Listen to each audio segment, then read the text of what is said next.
Normally you find only the composite node at the end, and if you want to preview your image, then just press Shift A and search for the viewer node and connect it with the last node. And if you can't see something, then you first have to activate the backdrop button, and now you can see all changes directly. If you want to preview the image only to a specific point of the node setup, then just press Ctrl, Shift and click on the node. For example, now it's without the lens distortion node, and now it's without both nodes, and if you click on the last node, then it's like before. Activating the different passes can be very useful for decompositing. For example, the Z pass and the vector pass for motion blur, the mist pass if you want to add fog afterwards, and the denoising data if you haven't denoised your image before. Then you could easily add a denoise node and connect the normal to normal and albedo to albedo, and now it's perfectly denoised.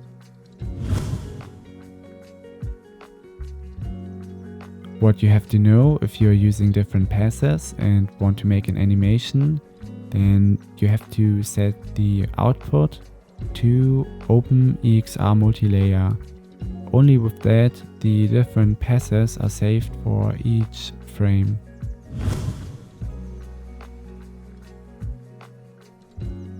With Cryptomatte, you can easily isolate specific objects, materials or assets in your scene. Before you render the image, you only have to go to the view layer properties and activate it for the things you want to use it for. After you've rendered the image, you get additional passes for the Cryptomatte, but in newer Blender versions you don't have to use them anymore directly. You can just use a Cryptomatte node and put it in between. Now we can select if we want to target an object, asset or material. Assets are for objects we have a parent. So in our case we choose object, and what we can do now is just connecting the viewer node to pick, and now we see all objects we can select. In our case we press on the plus button and select the robot, and after we connect it again to the image, then the robot is isolated. For example, now you could also add a mix node, put it in between, then connect the image to the image and set it to saturation, and now only the robot is colored.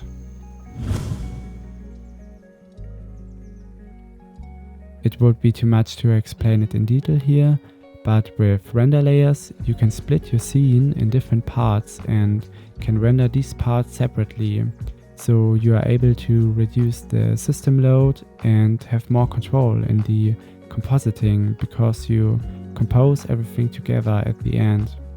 For example, I have the base render layer, and here's the ground activated and some other things.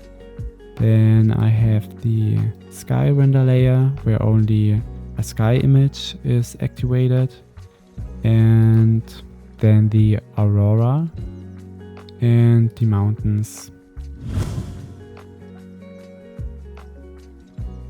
If you make the compositing only in Blender, then I would suggest you almost always two nodes. The first one is the glare node. Set it to fog low, and the second is the lens distortion node.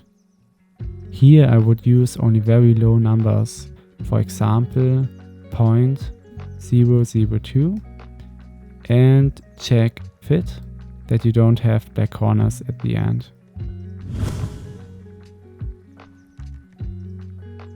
Under the render properties, you find the color management tool, and this can also be very helpful if you don't make the compositing in another program. So for example, we can change the look to more contrast, we could change the exposure or even the gamma.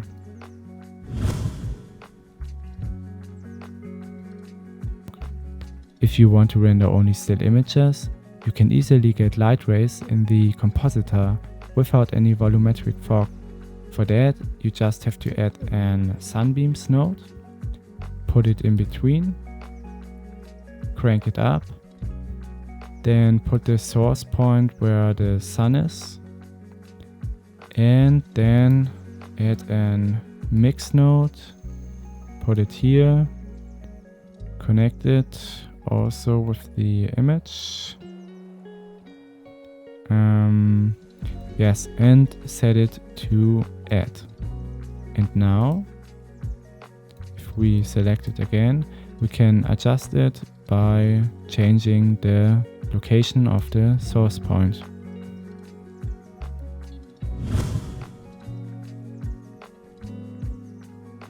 If you have activated the mist pass, then you can now add also very easy some mist to the scene. And for that, just add a color ramp, put it in between, connect the factor with the mist pass, then add another mix node, connect the image with the image and set it to add.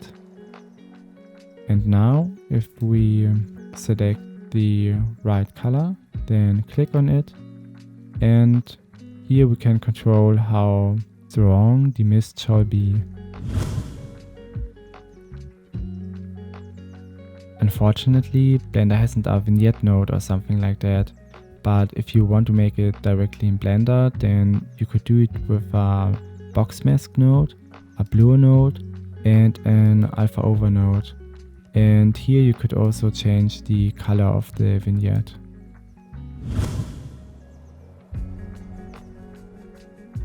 On my website you can find a free lens-stirred node setup with an additional dust PNG, and the cool thing is that it behaves like in the real world, so you can only see the dust on the very light areas.